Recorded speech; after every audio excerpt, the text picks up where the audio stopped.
Hey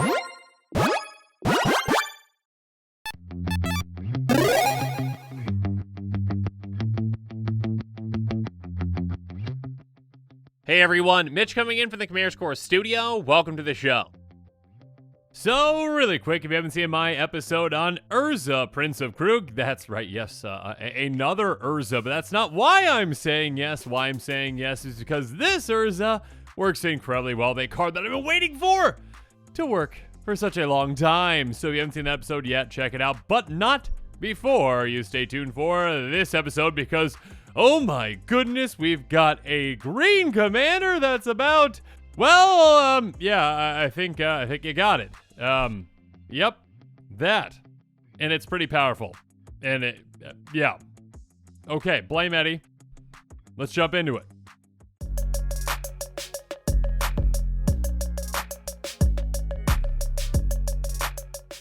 So Titania is back with Titania, Voice of Gaia, a 3/4 elemental with reach that costs 1 green, and that's all it does. We're wrapping things up. Okay, just kidding. Yeah, there's a lot of text, and there's actually another card, and there's a backup card. Here we go. Whenever one or more land cards are put in your graveyard from anywhere, you gain 2 life. So that's a nice additional benefit. Yeah, you can gain a good amount of life with that, pad your life total. But more importantly, at the beginning of your upkeep, if there are 4 or more land cards in your graveyard and you both own and control Titania, Voice of Gaia, and a land named Argoth, Sanctum of Nature, exile them, then meld them into Titania, Gaea Incarnate. So we have yet another Meld commander in this set. Correct me if I'm wrong, but I believe this is the 3rd. We have seen a Mishra, we have seen an Urza, now we've got Titania. And I believe they said there are 4 of them. I could be wrong. Please correct me in the comments below if I'm wrong on that. But I think there's 4, and I think we haven't seen the 4th one. Regardless, let's talk about this one. I mean, first up, when it comes to actually discussing this card, we kind of need to see the other cards to really talk about what you want to do with this deck. I mean, unless you literally just want to build around the front of this card and be like, cool, I'm going to get lands in my graveyard and gain life because I kind of want to play green, but also play mono white at the same time because my goal is to gain a bunch of life. Isn't that great? Okay, but in all seriousness, there are some ways that you can definitely benefit from that life gain. But now, let's talk about the other cards. So, Argoth, Sanctum of Nature, with some absolutely incredible art. My goodness. A land that has when enters the battlefield. It's going to enter tapped unless you control a legendary green creature. Obviously, if you control your commander, great, comes into play untapped. You don't, yeah, and you might have another legendary creature. Awesome. If not, yeah, entering tap's not the worst thing, I guess. But still, here we go. Taps for a green. Great.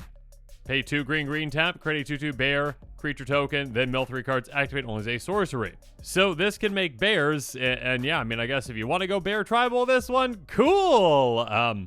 But that's probably not what you're going to want to do. Probably the more important part of this actually is milling 3 cards. Because again, your commander does have that requirement that, hey, you need 4 lands in your graveyard in order to get that upkeep trigger to actually say, yeah, let's meld and then make what we really want to do with this deck. Now, obviously, there are plenty of ways to get lands in your graveyard outside of this one, and obviously we need this land itself to actually, meld. So yeah, we're going to talk about some ways to actually get this land out and into our hand. But before we do that, let's talk about what happens when we meet that requirement. We get that upkeep trigger and they meld together. Well, they meld into this monstrosity, Titania, Gaia Incarnate, a star elemental avatar that has, here we go, Vigilance, Reach, Trample, Haste. So that's the thing. Power and toughness are each equal to the number of lands you control. My goodness, you're in mono green. Of course you can make a ton of lands come into play. So, oh wait, also, when it enters the battlefield, return all land cards from your graveyard to the battlefield tapped. So, you know those lands that you had in your graveyard? Now you just massively ramp way ahead of all your opponents, as if you probably weren't already ahead of them anyways. You ramp way ahead of them, get an absurd amount of lands into play, and yeah, now this is just a massive, giant, disgustingly powerful commander. Again, Vigilance, Reach, Trample, Haste. Swing right away with your, whatever, probably 15/15 or whatever. It's a green deck. It's going to have a ton of lands in the graveyard and in play. Or maybe I should say, graveyard then in play. But yeah, this is going to be a massive heavy hitter. And of course, on top of that, you can pay 3 and a green and put 4 counters on a land you control. It comes a 0/0 elemental creature with haste, still a land. So sure, if you want to also smack your opponents with your lands too, you can do that as well. But yeah, I mean, you're probably just going to also be able to either 2-shot KO or 1-shot KO a player with this massive Titania. And sure, I mean, you can also just, give it double strike with like a Fire Shrieker or something like that, and really kind of just put it over the top to just one-shot some players. But, of course, I mean, the main thing with this commander is, you can also take advantage of all those lands coming into play, and we've got plenty of ways to do that. We got plenty of powerful things we can do with that, and yeah, just literally just going way, way ahead on lands, because, again, it's going to be very easy, and there's a lot of ways to get a ton of lands into your graveyard, and then to get all those into play with this, and you're going to be way ahead of your opponents. Yes, they come into play tapped, but the next turn when you untap, you're going to have a massive mana advantage. You can do some really gross things. Now, really quick, before I talk about the cards on this episode that work well with this commander, when a new exciting commander like this one is spoiled, well, sometimes cards that work well with that commander tend to go up in price sooner rather than later, so make sure you check out that card list, link in the description below. Now, with all that said, let's jump into the cards.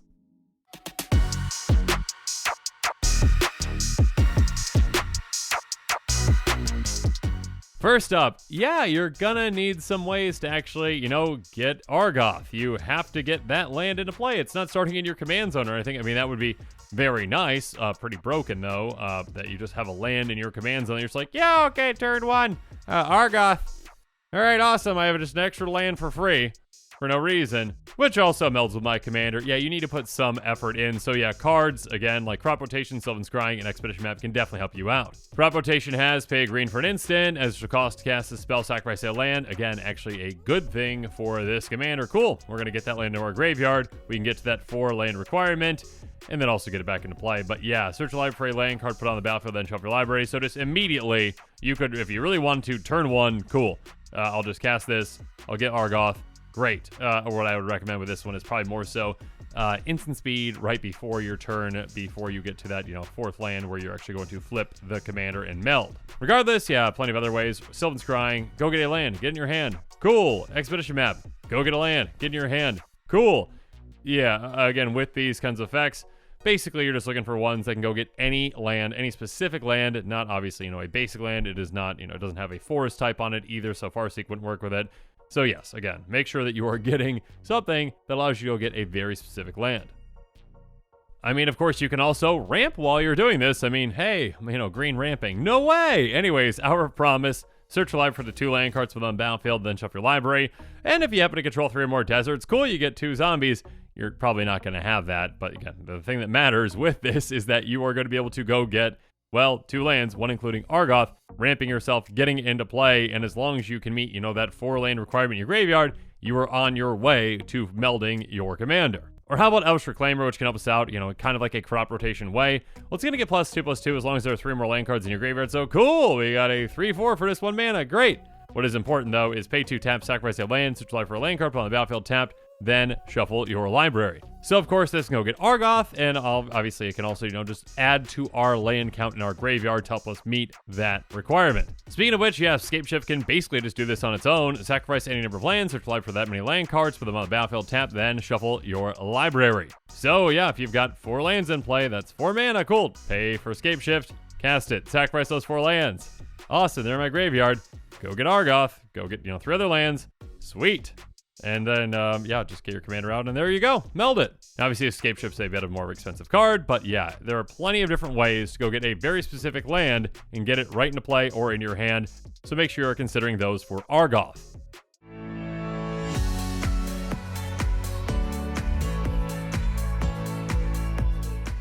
But also make sure you're considering other ways to get lands into your graveyard, like, lands that just do that it's themselves, like Evolving Wilds, Broker's Hideout, and Ash Barrens, just to name a few. Evolving Wilds has tap, sacrifice, search your life for a basic land card, put on the battlefield, tap, then shuffle. So this Terramorphic Expanse basically do the exact same thing.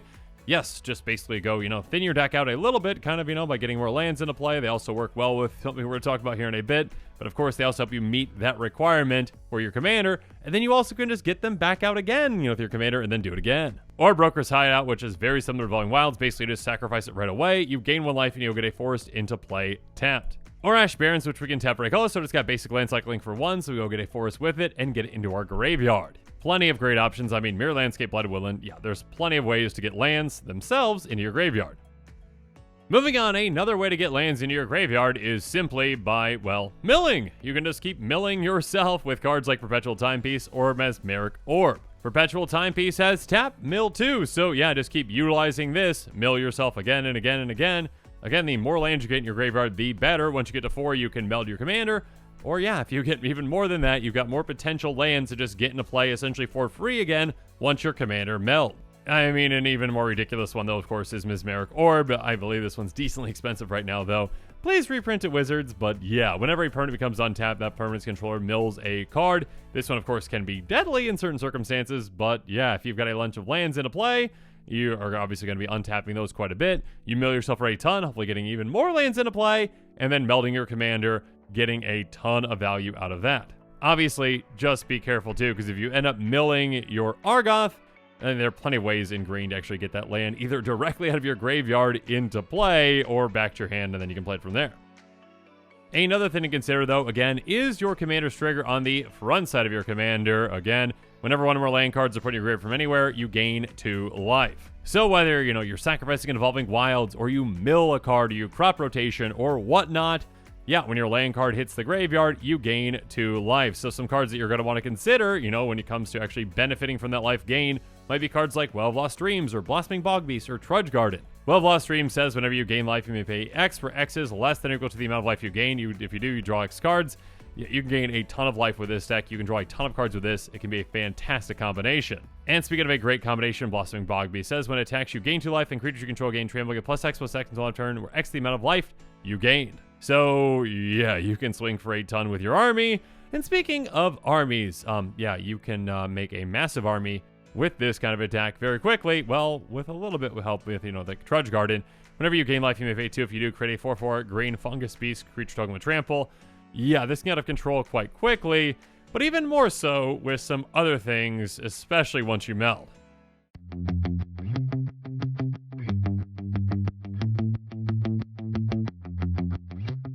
Because, yeah, Avenger of Zendikar is definitely a thing. When it enters the battlefield, you get a 0/1 green planet creature token for each land you control. So, obviously you're going to have a ton of lands because you're in a green deck. But yeah, if you happen to meld your commander after you already got this out, Landfall. Whenever a land enters the battlefield under control, you put a + counter on each plant you control. So again, if you've got 8 lands in your graveyard, cool, you get all those back out. And yeah, maybe some of them, like Evolving Wilds type of fetch lands. Cool, you get even more lands out, and you get a ton of counters on your creatures. Yeah, your plants, but yeah. Those plants can become incredibly deadly very quickly. Speaking of deadly, Scoot Swarm. Yeah, the math is going to get ridiculous with this. Landfall, whenever a land enters battlefield under control, create a 1/1 green insect creature token. If you control 6 or more lands, create a token that's a copy of Scoot Swarm instead. Very easy to get to that requirement of 6 lands.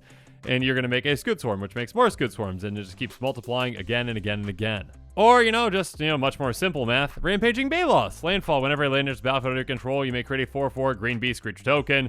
Yeah, again, when you meld your commander, or just even throughout the game, you're just going to be getting a lot of lands into play. You're going to be sacrificing lands that get more lands. And yeah, when you meld your commander, cool, again, 8 lands equals 32 power total across 8 bodies? Have fun. And speaking of fun, well, you can turn that melding turn into an even more fun turn, well, for you, because again, those lands do come to play tapped, so you can't utilize them right away, but you kinda can with cards like Lotus Cobra and Tireless Provisioner. Lotus Cobra has Landfall. Whenever land is battlefield under control, add 1 mana of any color. So yeah, that is a massive influx of mana. And again, even just with, an Evolving Wilds, that can just give you 2 free mana, essentially, whenever you're just playing that. Or Tireless Provisioner. Whenever a land is battlefield under control, create a food token or a treasure token. Yeah, I'm sorry, but pretty much no one utilizes this for food tokens. Very few players out there, I should say. Very few commanders actually want you to. This one's wanting you to use treasures. You probably want to use treasures. You want to make a ton of treasures, and you just want to say, now I've got an incredible amount of mana just stored up, ready to do whatever I need to do to win the game from here.